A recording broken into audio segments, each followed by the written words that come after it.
Jangan lupa like, subscribe dan komen dan jangan lupa juga aktifkan loncengnya, biar tidak ketinggalan update video lainnya. Sebuah jari yang penuh dengan lubang-lubang. Dengan hati-hati menepuk-nepuk, pria itu tiba-tiba membuka matanya lebar-lebar. Di depan matanya, seekor harimau Siberia sedang makan. Pria itu mengangkat senjatanya berdasarkan insting hewan. Harimau besar itu mulai menyerang secara agresif. Namun tepat saat ia melompat, pria itu menembak. Namun sengaja menghindari titik vital harimau. Alasannya adalah dia menyadari bahwa ini adalah seekor harimau betina. Dia sangat tahu bahwa jika ibu harimau mati, dua anak kecil ini juga pasti tidak akan bertahan lama. Oleh karena itu, dia merasa iba. Harimau itu masih ingin bangkit untuk menyerang. Namun dia sudah tidak lagi menjadi ancaman. Pria itu sudah memutuskan untuk membiarkannya pergi. Namun tiba-tiba sebuah peluru menembus kepalanya. Wajah Paman Men menjadi pucat. Dia tahu itu adalah tembakan dari rekannya. Melihat ibunya tergeletak dalam genangan darah, seekor anak harimau bermata satu mengaum dengan ganas pada Paman Men.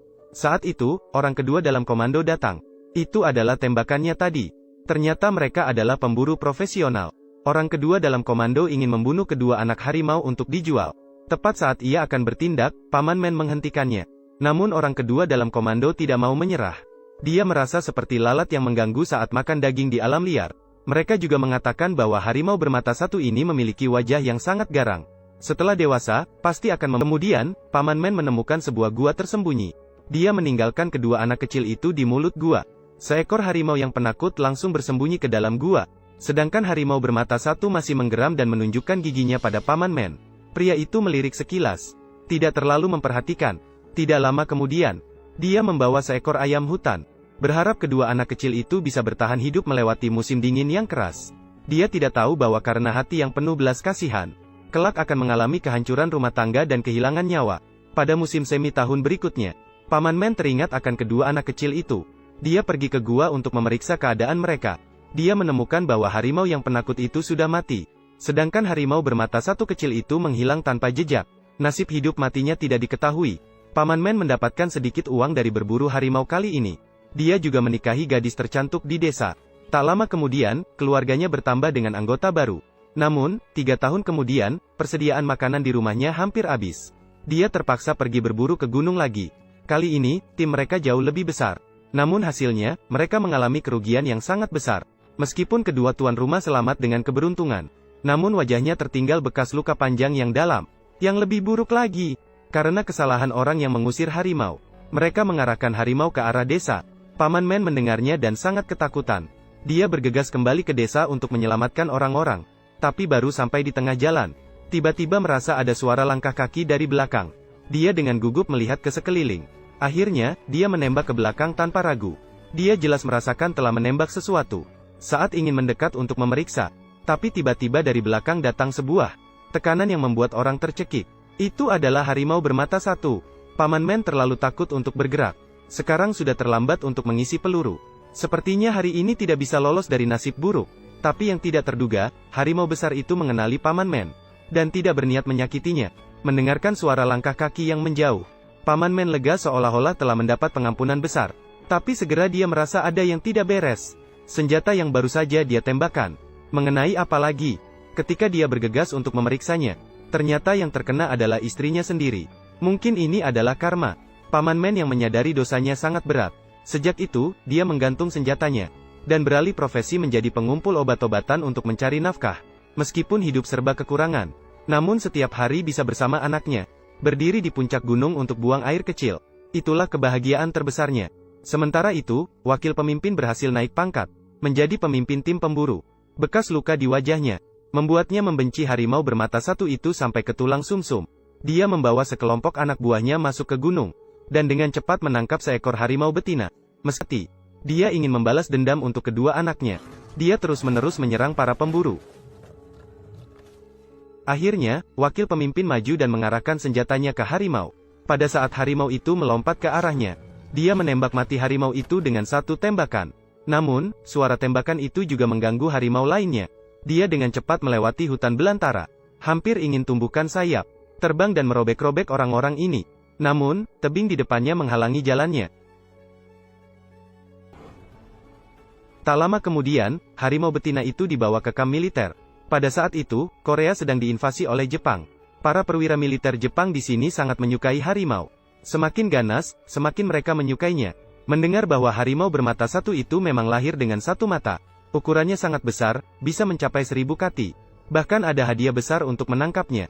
Jadi, untuk mendapatkan lebih banyak uang, wakil kepala keluarga itu memikirkan sebuah rencana licik. Dia menggunakan salah satu anak harimau bermata satu sebagai umpan, menyebarkan perangkap di sekitar. Pasti akan mengambil risiko demi anaknya. Ketika malam tiba, perangkap itu memang bereaksi. Jadi, orang-orang bergegas untuk memeriksanya. Namun, setelah sampai di lokasi, mereka terkejut. Di dalam perangkap hanya ada serigala, dan semua perangkap di sekitarnya telah dirusak. Bahkan tubuh anak harimau pun menghilang. Jelas harimau besar telah mengungkap tipu daya mereka. Orang-orang tidak bisa tidak mengagumi kecerdasan harimau besar. Hanya dia yang mampu menangkap dan membunuh harimau bermata satu. Namun Paman Men tidak ingin kembali bertarung. Dia hanya ingin hidup tenang bersama anaknya. Apalagi tidak ingin menangkap harimau demi menyenangkan orang Jepang. Orang-orang yang ditolak terpaksa pergi dengan kecewa. Namun saat hendak pergi, wakil kepala kelompok itu memiliki niat jahat. Dia ingin menarik si kecil batu untuk bergabung dalam tim pemburu harimau. Memaksa kakak senior untuk terlibat. Namun, bagaimanapun juga, dia adalah anak yang tumbuh di depan matanya. Kata-kata yang hampir terucap, akhirnya ditelan kembali. Namun, di dalam hati si kecil batu, sudah lama ingin membunuh harimau besar. Dengan semangat yang membara. Di usia 16 tahun, dia sudah mencapai usia untuk menikah. Namun, teman masa kecilnya malah mengajukan putus. Alasannya adalah ibu gadis itu merasa dia tidak memiliki mobil atau rumah. Tidak setuju mereka bersama. Bahkan ingin menjodohkannya dengan orang lain. Maka, dengan sembunyi-sembunyi dari ayahnya, dia mendaftar dengan penuh kemarahan. Bergabung dengan tim pemburu harimau. Untuk menghasilkan uang, membeli rumah, dan menikahi seorang istri. Berkat perkenalan dari orang kedua di komando, Xiao Shitu dengan mudah mendapatkan senapan berburu dari tangan tentara Jepang. Mendekati saat salju besar menutup gunung. Ini adalah kesempatan terakhir tahun ini untuk memburu harimau bermata satu. Untuk itu, tentara Jepang bahkan mengirimkan 1 batalion untuk membantu. Kali ini mereka membagi pasukan menjadi 2 kelompok. Para pemburu yang dipimpin oleh orang kedua di komando, sudah lebih awal bersembunyi di tempat yang tinggi. Di bawah tepatnya adalah wilayah lain dari harimau bermata satu. Awalnya mengira rencana kali ini sempurna tanpa cacat. Namun harimau besar itu tidak mengikuti akal sehat. Malah muncul di depan tim pemburu harimau. Satu-satunya mata yang tersisa memancarkan aura pembunuh. Semua orang menjadi mati rasa karena tekanan menakutkan ini. Diiringi dengan raungan yang memekakkan telinga. Semua orang panik dan lari tunggang langgang. Bisa dikatakan dalam satu malam, harimau besar dengan tubuhnya yang lincah terus-menerus bertarung di tengah kerumunan orang. Xiao Shitu pertama kali melihat pemandangan seperti ini. Sudah ketakutan sampai kehilangan akal. Kekuatan dan kecepatan harimau besar sama sekali bukan sesuatu yang bisa ditandingi oleh manusia. Kecil batu duduk bersandar di belakang pohon. Dia hanya berharap harimau besar tidak menemukannya. Namun detik berikutnya, sebuah kepala raksasa muncul dari samping. Sambil mengeluarkan suara mendengkur yang dalam. Kecil batu pasti akan mati. Tapi harimau besar tidak menyakitinya. Ternyata harimau besar mencium bau pohon yang menempel di tubuhnya. Namun belum berjalan beberapa langkah di sampingnya. Pada saat harimau besar muncul, dia menarik pelatuknya. Ketika wakil pemimpin kedua tiba, tempat ini sudah penuh dengan kekacauan. Salju putih yang bersih juga telah terwarnai merah. Dia menyadari ini adalah strategi harimau besar untuk menarik orang menjauh dari gunung. Memerintahkan anak buahnya untuk segera kembali ke tempat anak harimau. Namun baru saja hendak berjalan, dia menemukan kecil batu menarik kakinya. Anak itu hanya meminta untuk melihat ayahnya sekali lagi sebelum dia mati. Namun wakil pemimpin kedua tidak peduli. Dia melepaskan tangan kecil batu, dan bergegas kembali dengan tergesa-gesa. Saat itu, serigala menemukan senapan berburu milik Xiao Shitu. Pada saat itu, serigala menemukan senapan berburu milik Xiao Shitu. Serigala berencana untuk membawanya hidup-hidup. Menyeretnya kembali ke sarang serigala untuk anak-anak serigala yang masih muda. Saat itu, penyesalan Xiao Shitu sudah terlambat. Dia hanya bisa mendengar suara dirinya yang sedang dipelihara perlahan menghilang. Menjadi santapan tengah hari bagi serigala hutan. Tepat pada saat kritis ini, dari kegelapan muncul sosok raksasa yang namun, tidak ada seorang pun di dalam kamar. Dengan harapan yang hancur, dia langsung duduk terkulai di lantai. Namun, ada alasan yang lebih menyayat hati. Harimau bermata satu membawa pulang jasad Xiao Shitu. Ini adalah cara untuk membalas budi kepada Paman Men. Baik hidup maupun mati, anak harus berada di sisi ayahnya. Ini adalah ide Dahu yang paling sederhana. Paman Men menatap anaknya yang sudah dingin. Dia dilanda kesedihan yang mendalam. Kehilangan istri di usia paruh baya, dan kehilangan anak di usia senja. Keluarganya, seperti Dahu, sudah hancur sepenuhnya. Mungkin hanya mereka yang telah mengalami kehancuran keluarga dan kehilangan orang terkasih, yang dapat memahami kesedihan ini. Keesokan harinya, tentara Jepang yang gila, memutuskan untuk menggunakan amunisi untuk meledakkan gunung dan membunuh harimau. Meskipun harimau besar telah bertarung sebelumnya, dengan tentara Jepang. Pada saat itu, harimau besar adalah pahlawan perlawanan terhadap Jepang. Tak lama kemudian, harimau besar dengan kehendak yang kuat, bersiap untuk memusnahkan seluruh tentara Jepang.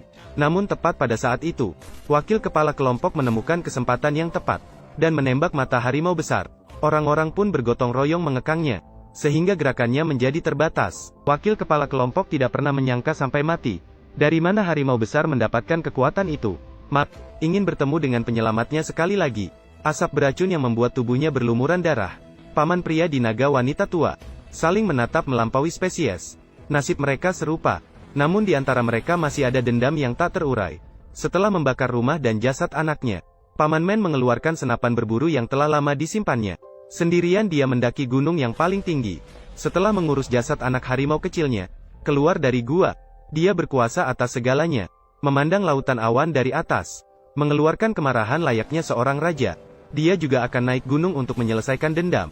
Pada saat yang bersamaan, Dewa Matahari yang merasa sangat terhina, merangkak ke puncak gunung seperti ulat.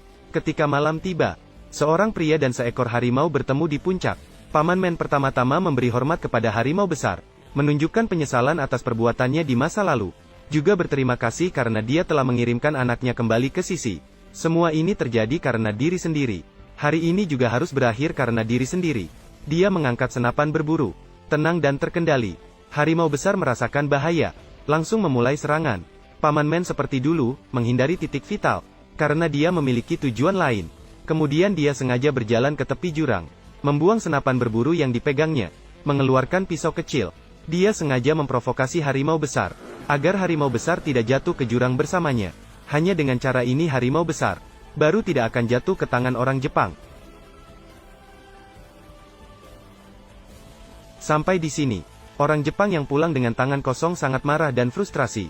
Para pemburu menceritakan kisah luar biasa Paman Men, dewa pemburu, dan Duyan, dewa gunung, yang terbang ke langit dalam pelukan menjadi legenda yang diceritakan dari mulut ke mulut. Sementara Paman Men dan Duyan kita terabadikan dengan indah di padang salju yang murni.